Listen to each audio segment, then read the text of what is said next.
Would you tackle that? Well, You want to start us off? first of all, there's this risk, okay? You want to have control of your accounts, okay? And with the old company that the person had worked for, they really are just an observer now. They have no control. Whatever, investments are in that 401k, are there, okay?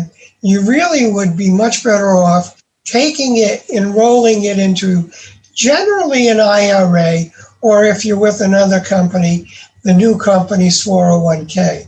I actually prefer the IRA because that gives you multiple choices, virtually anything, okay? So that gives you the greatest amount of control. And when you're managing assets, control is paramount. You want to be able to allocate as your needs dictate.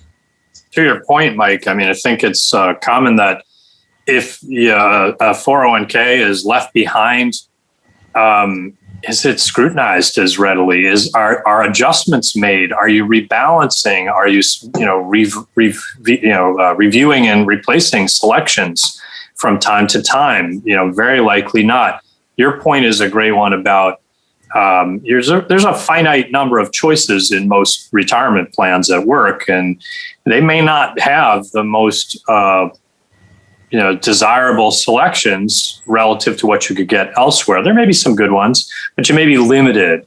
And having the opportunity to make adjustments through an IRA, a rollover, may give you more opportunities, a wider array of choices. Now, not everyone feels confident making those choices. So there again, with an IRA, you can hire someone, perhaps a firm like ours, there's plenty of others, but to give you some help in that process.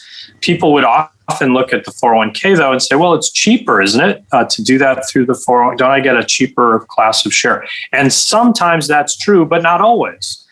So it could be, but in these day and age, when there are index funds that are trade for free, mutual funds that you can get at with minimal cost to get into them.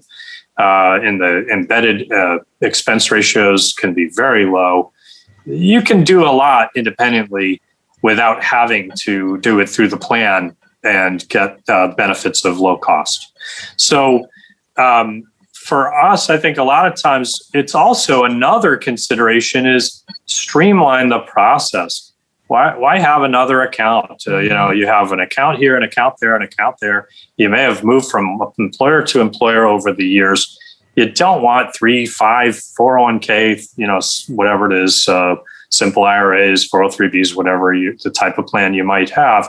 You don't want these left behind. You want to have and sometimes forgotten about, and you want to control it and plan the structure in a more thoughtful way.